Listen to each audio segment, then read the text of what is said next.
Hello guys, আসসালামু আলাইকুম। নিশ্চয়ই সবাই অনেক ভালো আছেন।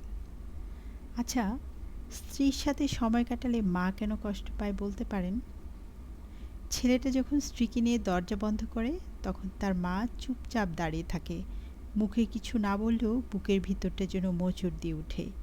এটা শুধু ছেলেটার মায়ের নয়, হাজারো মায়ের অনুভব। সন্তানের মুখে হাসি দেখলেই যেসব মায়েরা শান্তি খুঁজে পান, তারাই বা কেন সন্তানের সুখ দেখে অশান্ত হন? প্রশ্নটা কঠিন, কিন্তু উপেক্ষা করার মতো নয়। বাবা বা শ্বশুর তো কখনো এমন দৃশ্য দেখে কষ্ট পান না। তাহলে মায়ের কষ্টটা কোথা থেকে আসে? এই কষ্টের শিকড় অনেক গভীরে। অনেক সময় এক নারীর জীবনের সবচেয়ে বড় দুর্বলতা হয়ে দাঁড়ায় তার আর্থিক নির্ভরতা। মেয়েরা আজও অনেক ক্ষেত্রে নিজের নামে কিছুই রাখে না। বাবা মায়ের ঘর থেকে স্বামীর ঘরে, আর সেখান থেকে সন্তানের ঘরে আশ্রয় খুঁজে। কিন্তু আশ্রয় মানেই নিরাপত্তা নয়। সেই নিরাপত্তাহীনতাই হয়তো একদিন সন্তানকে নিজের শেষ আশ্রয় মনে করায়। বিয়ের আগে সন্তান মায়ের ছায়া থাকে, তার কথা শুনে ভালোবাসে। বিয়ের পর সেই সম্পর্কটায় বদল আসে। মা অনুভব করে হয়তো তার জায়গাটা কেউ দখল করে নিচ্ছে।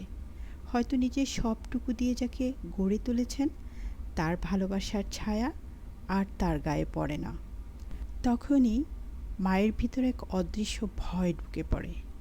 ভালোবাসা হারানোর ভয়, নির্ভরতার মাটি সরে যাওয়ার ভয়। একটা সত্যি কথা হলো, নারীর বা একজন মায়ের ভালোবাসা হারানোর এই ভয় বা নির্ভরতার মাটি সরে যাওয়ার এই ভয়,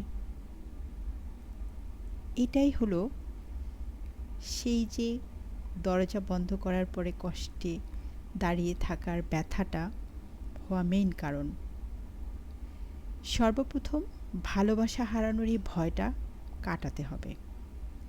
আর এই ভালোবাসা হারানোর ভয় কাটানোর জন্য প্রথমেই দরকার নারীর অর্থনৈতিক ক্ষমতায়ন।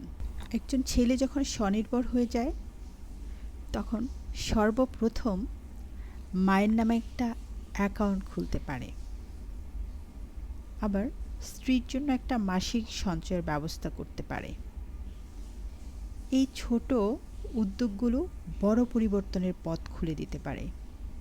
সত্যিকার অর্থে আমরা মায়েদের, মেয়েদের এই বিষয় নিয়ে এভাবে কখনোই চিন্তা করি না। স্পেশালি ছেলেরা তো এগুলো ভাবার প্রয়োজনই মনে করে না। আর আমরা মেয়েরা আমাদের নিজের কথা এভাবে আসলে ভাবি না, কিন্তু কষ্ট পেতে থাকি অনবরত। শুন, আমরা যারা সচেতন আছি, আমরা আমাদের কথা ভাবি, আমাদের ভবিষ্যৎ প্রজন্মের কথা ভাবি। শেষ কথা হলো, মায়ের চোখের জল শুকাতে হলে নারীর হাতে দিতে হবে অর্থনৈতিক স্বাধীনতার চাবি। একটা জিনিস সবারই মনে রাখা দরকার, ভালোবাসা তখনই টেকে যখন তার ভিত মজবুত হয় সম্মান আর সমতায়। দোয়া করি কন্যা জায়া জননীরা সবাই ভালো থাকুন।